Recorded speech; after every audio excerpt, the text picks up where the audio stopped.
हाँ, तो नमस्कार जी, कैसे हो आप सभी लोग? आशा है आप सभी लोग एकदम से मस्त होंगे, स्वस्थ होंगे और बेहतरीन ज़बरदस्त तरीके से अपने पढ़ाई में जुड़े होंगे, लगे होंगे। सो दोस्तों एक बार फिर से हम स्वागत करते हैं आपके अपने यूट्यूब चैनल परमार्थ एजुकेशन में। दोस्तों आई होप आप सभी लोग जानते होंगे कि हम लोगों ने एक ऑब्जेक्टिव क्वेश्चंस का सीरीज़ स्टार्ट किया था। उस सीरीज़ में हम लोगों ने गद्यखंड को ऑलरेडी बहुत अच्छे तरीके से क्लियर कर चुके हैं और पदखंड में भी हम लोगों ने 5 चैप्टर को बहुत अच्छे तरीके से कंप्लीट कर चुके हैं, ठीक है? और उसी सीरीज़ में हम आज चैप्टर नंबर 6 जिसका नाम है जनतंत्र का जन्म, जिसको रामधारी सिंह दिनकर जी द्वारा लिखा गया है। इस पाठ के महत्वपूर्ण वीवीआई ऑब्जेक्टिव क्वेश्चंस को इसी सेशन में हम लोग देखेंगे, ठीक है? सो थोड़ा-सा वीडियो हम नहीं डाल पा रहे थे कुछ दिनों से, थोड़ा-सा प्रॉब्लम था बट आज से वीडियो रेगुलर लगातार आएँगे आप लोगों के लिए। आप लोग बस मन लगाकर पढ़ाई करते रहिए, ठीक है? सबसे पहले यहाँ पर अब क्वेश्चंस को हम देखते हैं। यहाँ हमारा पहला क्वेश्चन बोल रहा है कि जनतंत्र का जन्म कविता के कवि कौन है? जनतंत्र का जन्म जो कविता है, पूछ रहा है कि इस कविता के कवि यानी कि लेखक कौन है, ठीक है? तो इस क्वेश्चन का जो राइट आंसर हो जाएगा हमारा ऑप्शन नंबर डी हो जाएगा। इस क्वेश्चन का right answer option number D Ramdhari Singh Dinkar, ठीक है? एक सेकेंड, हाँ, ऑप्शन नंबर डी इसका सही जवाब हो जाएगा। रामधारी सिंह दिनकर जनतंत्र के जन्म के कविता के कवि हैं, ठीक है?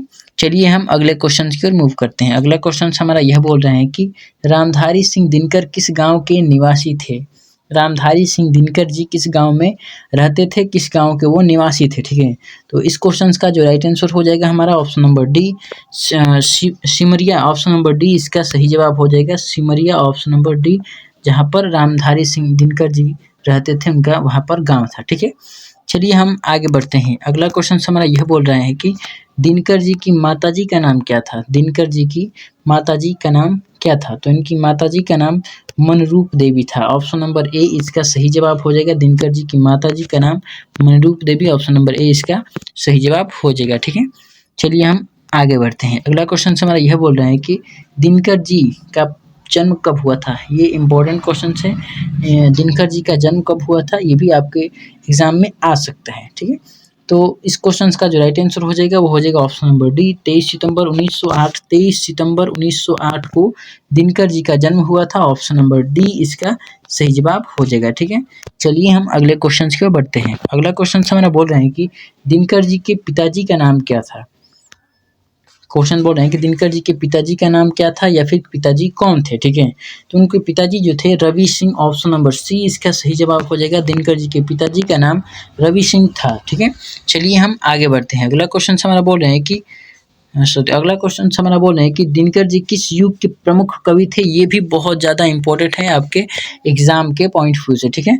तो यह क्वेश्चन बोल रहे हैं कि दिनकर जी किस युग के प्रमुख कवि थे? तो दिनकर जी उत्तर छायावादी युग के, ऑप्शन नंबर सी दिनकर जी उत्तर छायावादी युग के एक प्रमुख कवि थे। ऑप्शन नंबर सी इसका राइट आंसर हो जाएगा, ठीक है? चलिए हम अगले क्वेश्चन की ओर बढ़ते हैं। अगला क्वेश्चन हमारा बोल रहे हैं कि दिनकर जी ने मैट्रिक पास कब किए थे? दिनकर जी मैट्रिक का एग्जाम पास कब किए थे, यह पूछ रहे हैं। तो इस क्वेश्चन का जो राइट आंसर हो जाएगा ऑप्शन नंबर बी 1928 में। 1928 में दिनकर जी ने मैट्रिक का एग्जाम जो है कि पास किए थे, ठीक है? तो यह भी क्वेश्चन आपके एग्जाम से बहुत ज़्यादा इंपॉर्टेंट है, ठीक है? चलिए हम आगे बढ़ते हैं। अगला क्वेश्चन हमारा यह बोल रहे हैं कि दिनकर जी ने बीए ऑनर्स कब किया था? यह क्वेश्चन बोल रहा है कि दिनकर जी ने बीए कंप्लीट बीए कब किए थे, ठीक है? तो इस क्वेश्चन का जो राइट आंसर हो जाएगा हमारा ऑप्शन नंबर सी 1932 में। ऑप्शन नंबर सी हो जाएगा 1932 में। दिनकर जी ने 1932 में बीए ऑनर्स कंप्लीट कर लिए थे, ठीक है? तो चलिए हम आगे बढ़ते हैं। अगला क्वेश्चन हमारा यह बोल रहे हैं कि दिनकर जी किस हाई स्कूल में प्रधानाध्यापक रहे? प्रधानाध्यापक मतलब कहने का अर्थ है कि प्रिंसिपल, ठीक है? दिनकर जी किस हाई स्कूल में प्रिंसिपल के पद पर रह चुके हैं, ठीक है? यह हमारा क्वेश्चन बोल रहे हैं, ठीक है? तो इस क्वेश्चन का राइट आंसर है HE हाई स्कूल बगिया, ऑप्शन नंबर 20 का राइट आंसर हो जाएगा। फिर से देखते हैं। दिनकर जी HE स्कूल बरबीघा में वह प्रधानाध्यापक के पद पर नियुक्त हुए थे, वहाँ प्रधानाध्यापक कार्य को संभाल रहे थे, ठीक है? चलिए हम अगले क्वेश्चन की ओर बढ़ते हैं। अगला क्वेश्चन हमारा बोल रहे हैं कि रसवंती के रचनाकार कौन है? बेसिकली हम लोग इन्हीं के बारे में, दिनकर जी के बारे में पढ़ रहे हैं। तो इन्हीं के चैप्टर जो है कि रसवंती जो रचना है इन्हीं का रसवंती जो है वह दिनकर जी की ही एक रचना है। ऑप्शन नंबर बी इसका सही जवाब हो जाएगा। ठीक है, चलिए हम अगले क्वेश्चन की ओर बढ़ते हैं। अगला क्वेश्चन हमारा यह बोल रहे हैं कि दिनकर जी की रचना क्या है। ठीक है, दिनकर जी की रचना इनमें से कौन सी दिनकर जी की रचना है। ठीक है, तो इस क्वेश्चन का जो राइट आंसर हो जाएगा, बहुत ही प्रसिद्ध रचना है दिनकर जी की उर्वशी। ठीक है, उर्वशी बहुत ही प्रसिद्ध रचना है। अगर क्वेश्चन आपके एग्जाम में यह आ जाए कि उर्वशी जो है कि किसकी रचना है, उर्वशी किसकी रचना है, तो ये बहुत ज़्यादा इंपॉर्टेंट है। यह दिनकर जी की ही रचना है उर्वशी। ठीक है, तो इस क्वेश्चन का जो राइट आंसर हो जाएगा वो हो जाएगा ऑप्शन नंबर ए, इसका सही जवाब हो जाएगा। ठीक है, चलिए हम अगले क्वेश्चन की ओर बढ़ते हैं। अगला क्वेश्चन हमारे बोल रहे हैं कि दिनकर जी को साहित्य अकादमी पुरस्कार किस रचना पर दिया गया था। यह भी इम्पोर्टेंट क्वेश्चन है। ये सारे जो भी हम आपको बता रहे हैं, ये सारे क्वेश्चन बहुत ज़्यादा इंपॉर्टेंट हैं। बहुत ज़्यादा संभावना बन रही है कि आपके एग्जाम में डायरेक्ट आ सके। ठीक है, तो यहाँ पर क्वेश्चन बोल रहे हैं कि दिनकर जी को साहित्य अकादमी पुरस्कार जो था वह किस रचना पर मिला था। ठीक है, तो संस्कृत के 4 अध्याय, यह बहुत संस्कृति के 4 अध्याय बहुत ज़्यादा इंपॉर्टेंट है। इसका ऑप्शन नंबर ए इसका सही जवाब हो जाएगा। संस्कृति के 4 अध्याय, यही रचना पर दिनकर जी को साहित्य अकादमी पुरस्कार प्राप्त हुआ था। ठीक है, चलिए हम आगे बढ़ते हैं। अगला क्वेश्चन हमारा बोल रहे हैं कि दिनकर जी को किस रचना पर ज्ञानपीठ पुरस्कार। ठीक है, दिनकर जी को किस रचना पर ज्ञानपीठ पुरस्कार, हम पीछे क्या देखेंगे कि साहित्य अकादमी पुरस्कार मिला था।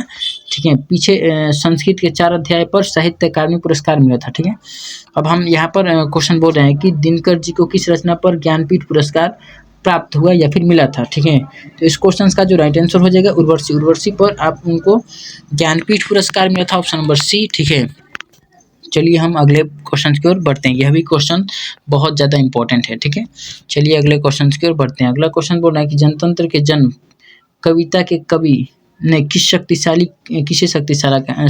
कहा है। ठीक है, बेसिकली इसका पाठ का नाम ही है जनतंत्र का जन्म, यानी जनतंत्र कहने का अर्थ है कि जनता का जन्म। ठीक है, तो जनतंत्र के जन्म कविता में कवि ने किसे शक्तिशाली कहा है, तो इस कविता में कवि जनता को ही शक्तिशाली कहे हैं।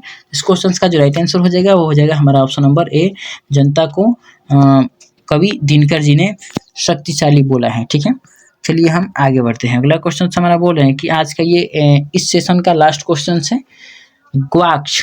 गवाक्ष का अर्थ क्या है। ठीक है, गवाक्ष का अर्थ, कविता में गवाक्ष शब्द का उपयोग किया गया है। ठीक है, यही पूछ रहे हैं कि गवाक्ष का अर्थ जो है कि क्या है। ठीक है, तो गवाक्ष का अर्थ होता है बड़ी खिड़की, ऑप्शन नंबर सी।